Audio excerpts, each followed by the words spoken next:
go. Yep. All right, today we're here with Corey, checking out C2renew. Just kind of basically trying to figure out what his story is, what has been his grind, what has been his hustle, and what has literally been the impact he's trying to make with his company. Corey, nice to have you today. Nice to have you. Nice to have you here. I'm going to start off by asking you, what is your company? So we are a biocomposite manufacturer. So Okay. what we do is we take different waste products, anything from agricultural waste, stuff that we call rapidly renewable, that's grown year over year. So it could be flax shive, oat hull, sugar beet pulp. We take that and we hybridize it with different resins. So they can be petroleum-based resins, recycled resins, bio-based resins. And through that hybridization process, we get our biocomposite. Okay. We sell that biocomposite to injection molders that make all kinds of different parts that you probably saw in the B-roll that will probably go right about here. Yep. Definitely will. Definitely will. I saw I like the sunglasses myself. I thought that was kind of cool. On the way over, I was telling him, I was like, he made like 3D glasses. He's like, what? He said, out of what? And I said, I think out of like reusable stuff. He's like, what? Yeah. It's like, yeah. So it's kind of interesting to actually see the glasses versus see them on the website. So. We like to make, unuseful things useful again. Yep. We like to find sort of the value in what folks would typically throw away. What's one man's trash is another man's treasure, and trash right now is our treasure. It's one of those things, if we keep throwing things away, we're going to literally be consumed by trash. So it's kind of what you guys are doing is kind of a good thing. Yeah. Kind of help us eliminate some of that, so to say. For sure, yeah. Even with what we do on the garbage side, using the upcycled municipal solid waste. Literally that is stuff that would be destined for a landfill. It is garbage that comes in from all different homes and things like that, and we take it and it comes to the landfill and it gets filtered, parsed off, and it runs through a thermal conversion process, and we then take that and turn it into material that can be used to make all kinds of different products. So we make 3D printer filament with it right now, but we're looking at other applications for it, anything from industrial products that would go under the hood of cars, tractors, combines, to things that would sit on a retail shelf of a big box store. So basically taking something that would sit and off gas CO2 in the atmosphere. We're taking that and capturing it and turning it into something that's usable. Wow, I like that. So let me ask you this. You kind of answered a little bit, but what are you offering right now, and who are you offering it to? Yeah, so we offer quite a bit different things. We've got sort of 3 different business units that we've got. We make the material that we sell to injection molders and sheet extruders that turn into then products for other OEMs and other end customers. We do engineering services work for companies, so we help them to either design a new part, new material for their current application. We help them to deal with failures or find issues that they might have with their current process. So that's our other business unit. And then we also make our own branded products. So we have our coffee cup that we make from coffee. We have 6 lines of 3D printer filament. You said coffee cup from coffee? Coffee cup from coffee. So this coffee cup right here is literally made from coffee. You gotta be kidding me. So we take coffee waste and we convert it into an injection molded grade material, and we own the tooling on that. So we make coffee cups. Wow. So this so you can actually drink out of this. It doesn't taste back. It doesn't, No. Really. This is a coffee cup that you can take around. I don't know how many of them. We can customize it. So here's a custom logo with the Minnesota on it.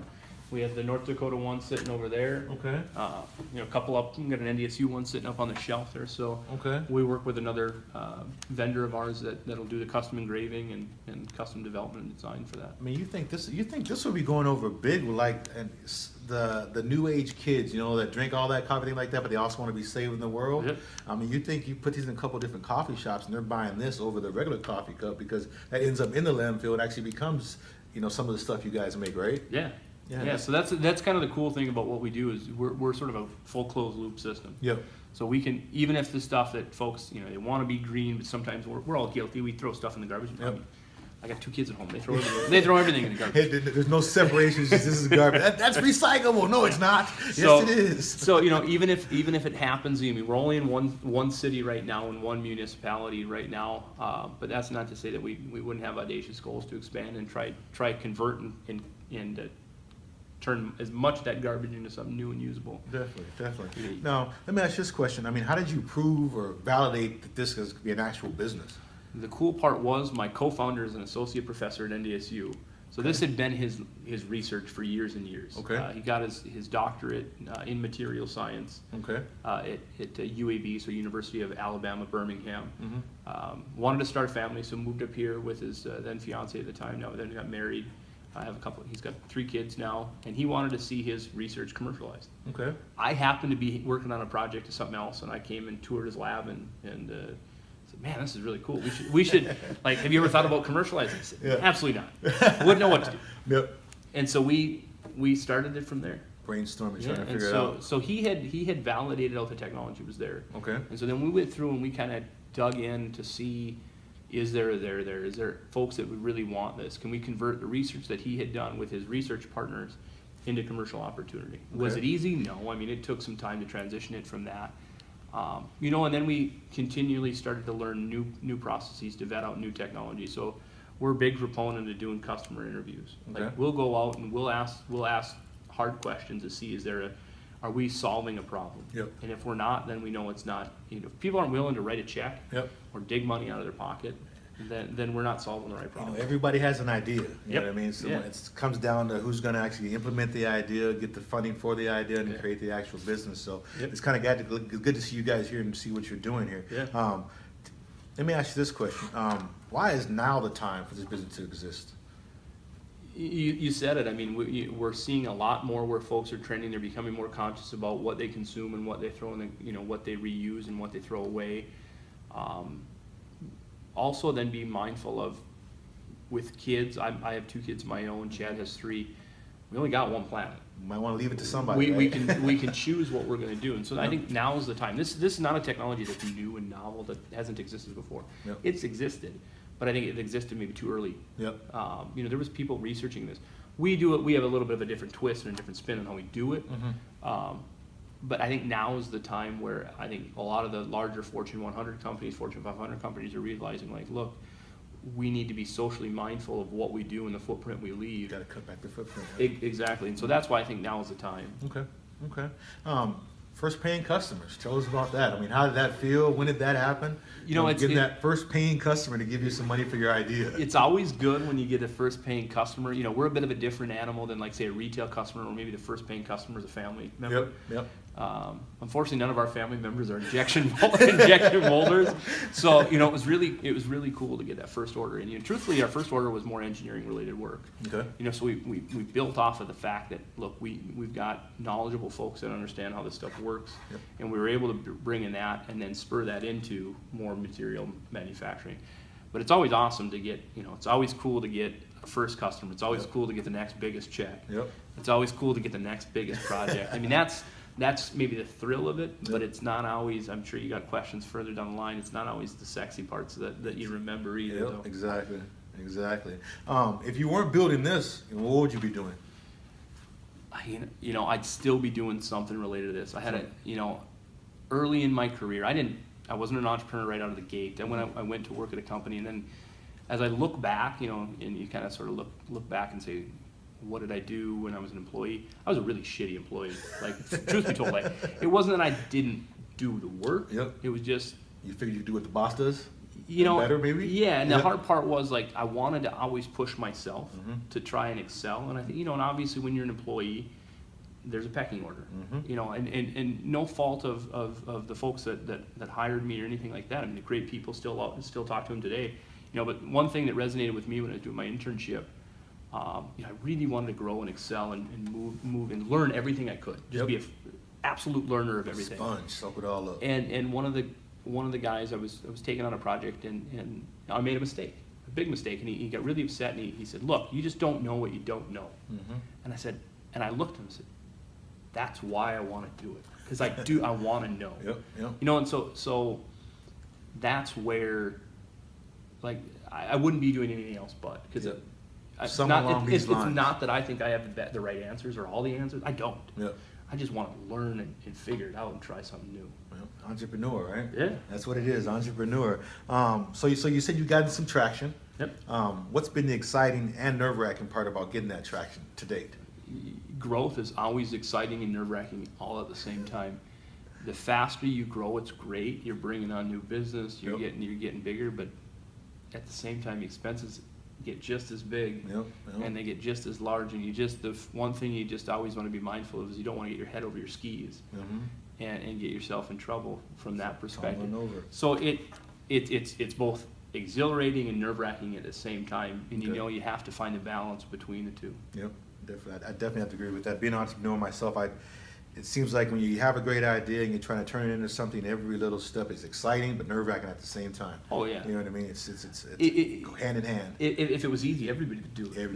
That's the thing. I mean, you want. That's why it's hard. And that's why you've got to be able to balance the two. And there's some months that are up and everything's great, and there's some months that are just brutal. It's just tough on you, right? Yeah. So let me ask you this question. What do you love about your team, your partners, and why are you the ones to solve this problem that you're looking at? Yeah. So what's awesome about our team is everybody brings a different aspect. Okay. Whether it be from their educational background or it be from just their life experiences, where they grew up. Okay. We've got folks that grew up in small towns, some that grew up on a farm, some that grew up in Minneapolis, some that have just an undergraduate, some that have masters, some that have PhDs. Okay. So pretty broad scope. I always joke that I'm the least educated in the room because I'm not an engineer. I'm a business guy. Yep.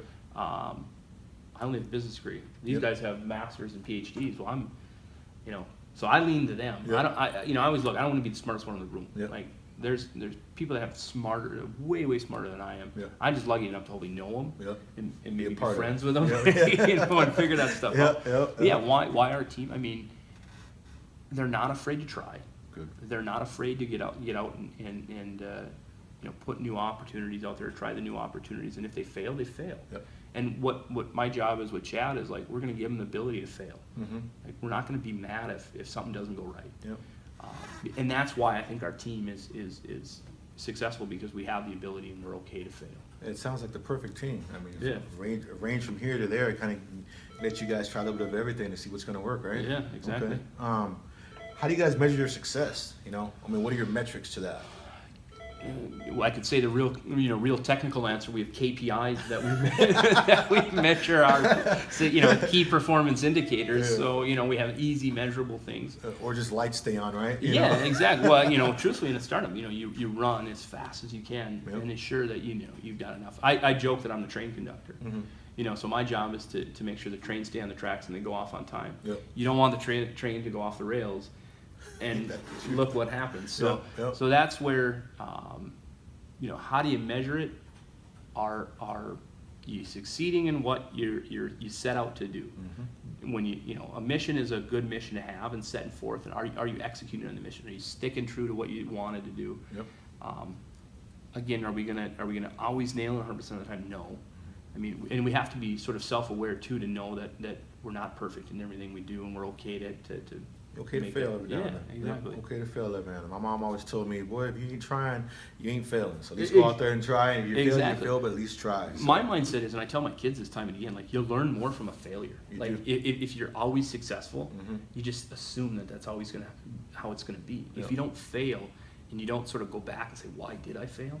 You don't really learn. You just assume like, this is how it's always going to be. And a good failure is a nice slap in the face sometimes. It's a wake-up call. To really set you straight. Wake-up call. Yeah. Let me ask you this question. I mean, did you guys find funding in North Dakota? Or did you find funding in North Dakota? And then how was finding that funding in North Dakota? So we did find funding in North Dakota. Okay. We were, super mindful of finding what we always called smart money. So finding the people that were either so our industry, from the perspective of what we do, is not what happened in an industry that's in North Dakota. We don't have plastics manufacturing in North Dakota. That's relegated to Ohio. So we had to find folks that were what we called, we're in the commodity business. Plastics is a commodity business. Okay. So you think of those that are farmers, they're in the commodity business. They trade wheat, corn, soybeans. That's a commodity business. We work with on the ag side. So that's where we started to look. Are there guys that sort of fit that MO? And I should say even I should say gals as well, because we have a good smattering of really sharp, smart ladies that work with us and actually add a lot of great perspective that maybe some of the other gentlemen that we have might not have. Okay. Now this is the next question. How has hiring, finding the right people to fit your company? I mean, how has that been? We all know that's kind of difficult nowadays. Easier for us, I think, because my co-founder is a professor at the university and teaches in the engineering program. Most of our folks that work for us are engineers. Oh, we have nice. one business guy, and luckily he was an intern of ours that we got. Okay.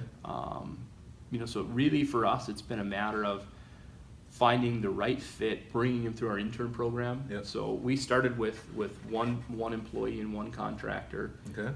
Contractor was a PhD student of my co-founder. The one employee was a master's student of my co-founder. Okay. And so basically what it was we worked with those guys and then ran a lot of our folks through an intern program. Ultimately hired, so the gal that would be sitting there that's doing production right now, she was one of our first interns. Okay. She was actually our first intern. And then Chase is an intern, Zach's an intern. We had one intern that left to go to John Deere. That was his dream job. Okay. And we were excited to have given him the skills to be able to get his dream job at his dream company. Yep. So that makes us feel good. So that's for hiring. We look to the university. We really appreciate what the university puts out for students. And so we want to work closely and collaboratively with the university, continue to cultivate those students and basically live the mission that the university had, Yep. to educate them and get them ready for the job market. Yep. And how awesome is it that they can walk just across the street Can't beat to come that. over here Yeah, to yeah. work. And to make a difference in what they're doing. Yeah, You know exactly. what I mean? What do you think your growth will be in the next year?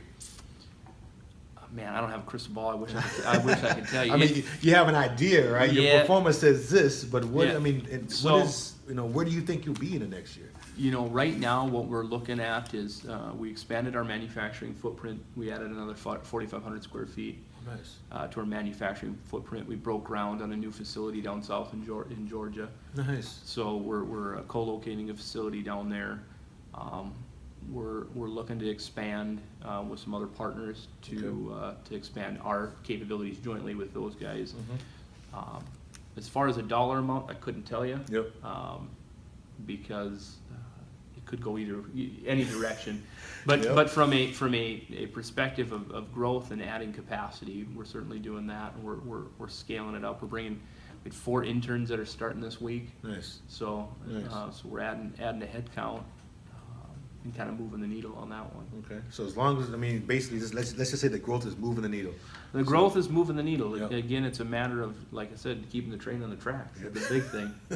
Ain't that the truth? Yeah. So no, as you guys have grown, what have been some of the struggles that you guys had to deal with? Just trying to work through limitations as we grow, limitations that relates to just capacity of equipment that we have. We're of a bit of a different animal because we're a manufacturer. So, we commiserate with some of our other colleagues that are software developers. I mean, you come from correlation, so you get it. Yep. Software is a bit of a different animal where your cache is constrained by how many people you can get Yep. and how many computers you can get in server space. Yep. And Amazon Web Services helps, and all that stuff helps with server space. Yep. But we're constrained by the same issues: headcount, Yep. and then but we also got this constraint of we need a big enough to manufacture manufacturing equipment. So our capital constraints are always something. So you got to be huge. And so you got to really, you got to think far enough in advance of the question about growth. So we're always trying to hedge our bets to say, okay, what's the expectation of growth? You don't want to jump too early, because you jump too early and you miss. Yep. Then you've sunk a bunch of cash. Where it's always a really delicate dance to figure out, okay, how much do you invest? Yep. And that's been our real challenge, I think, with this is how do we find and make the right choices, not too early, not too late. Yep. At the right time, right? At the right time, yeah. At the right time. Yeah. What's your biggest threat? That's a question to ask. What do you feel? What do you feel is your biggest threat when it comes to the company and what you're doing? The biggest threat is always, I'd be lying if I said it's always making sure that there's always enough work and enough cash. That's always, I don't think that if there's anybody you talk to in this series that doesn't say that, they're bullshit. Because, that's the truth of the matter. The other thing is just making sure that we're always mindful of what's on the horizon. I was telling somebody the other day, my job as a CEO is to predict or try to see what's on the other side of a hill. Okay. So I always use a lot of analogies or metaphors. And one of the things that I always look at is, I'm trying to predict what's on the other side of the hill. And I was talking to this guy about cultivating good number twos. Yep. It's the number two's job to ensure that they've got the right plan, that if you're wrong on what's on the other side of the hill, you've backed that up. Yep. And you have the right fail-safes in place to do that. So that's where, that's my thing. I try to, spend my time, maybe in the morning, sort of reading and looking at news articles and journal articles, see what's out there for new technology, what's on the horizon. And then I always try to do my best to sort of pass it out to team members so they can kind of look at it and sort of delve into it and see and that's the other thing, back to the other point about, what makes this team so great is they're willing to sort of do the same legwork and kind of dig in and see what's new in the horizon, especially, in the 3D printer market for us. On the material side, we're always sort of digging in to see what's new and what's exciting, where that industry is going to go and what can be done. And so that's kind of the threat that I look at is, are we staying relevant enough on the new technologies, staying ahead of the curve? Are we seeing what's coming on the market? Are we being sort of forward thinking to, be a bit ahead of where maybe the new competition might be? Or are we doing a good job of also keeping our core business sort of at the front, at the forefront as well? Yeah. Okay. Now this is literally what this series is about right now. Everyone has been talking about grinding. Well, first it started off as grinding. Yeah. Then it started off as now you're hustling. Yeah. We kind of got to the point where we needed to have something that had more of an impact. Yeah. So we came up with this series as, the impact. So the question to you is what impact are you trying to make with your company? Because sometimes it's not all about the dollars, like you said before. When this is all said and done, what is that impact you'd like to leave with your company? Yeah. Well, one thing Chad and I talk a lot about is a bit of legacy for our kids. Looking from the perspective that it'd be awesome if we can build something great for our kids to either come into, look to say, look, my dad did that. Yep. Built this from the ground up. And built this, and he gave me the tools and the ability to do this. I always tell my kids, if they ever get to the position and say we're successful in what we do and there's an exit or something and there's a financial reward, I always tell my kids, look, if you want to do what I did, I want to be first money in. For you. My parents didn't come from money. I didn't come from money. So my parents couldn't write me a check to say, look, I want to be first money. I want to do that for my kids. Like, I want to say, look, if this is what you're passionate about, when you want to take the chance, like, look, you're going to take the chance. And I ain't going to be your safety net, but I'll be money in to take the chance with you, because I did it. The other legacy, too, is when Chad and I set out, our mission out of the gate was we want to build the North Dakota bioeconomy. Nice. We live in a state that has some of the best resources we could ever mention. I grew up in North Dakota. Chad grew up in North Dakota. We have some of the best resources, some of the best people. Okay. We want to build an industry that takes advantage of those resources. We've got agriculture is one of our top resources. It's one of our largest growing sectors. And so we wanted to capitalize on it. And we wanted to build businesses, whether it be our own or partner companies, off of that resource. Nice. And so that's been our focus. And anytime we sort of look and see what are we doing this for, and that's what we're doing it for, is to build that North Dakota bioeconomy and hopefully bring more businesses to this area. Great technology is not relegated to the East and West Coast. We have some really awesome stuff that happens here, and we want to shout it from the rooftops just the same. And how we can do that is building awesome stuff. Yep, I agree with that. So it sounds like your impact is going to be amazing. I hope. It sounds like it's going to be amazing. I'll definitely be watching. Thank you for taking the time to sit down and talk with me today. I'm hoping people out there can definitely understand your story. Everything you said, it hit home with me. Cool. Being an entrepreneur, trying to figure out what is that, what am I trying to build. It definitely hits home. So I'm hoping it hits home with more people out there. Yeah, for real. Like, and the other thing too is if people see this, want to hit me up. Like, go to our website. My email address is on there. My phone number is on there. Call me. Shoot me an email. Shoot me a text. Like, I'm down for grabbing a cup of coffee and just shooting the shit with folks. Nice. People like this, we need more of. People like, thank you again, man. You have a good one. Appreciate it. Thank you. Nice. So this is actually going to be an actual real guitar, sound like the whole nine. This will be a legit guitar you can play. So this was just the prototype we did. Nice. So yeah, the intent is, back to what we were talking about. So create an industry. So the coffee waste we use, North Dakota, Minnesota companies we get the coffee waste from. Yep. Hemp, we're trying to get North Dakota companies to work on this.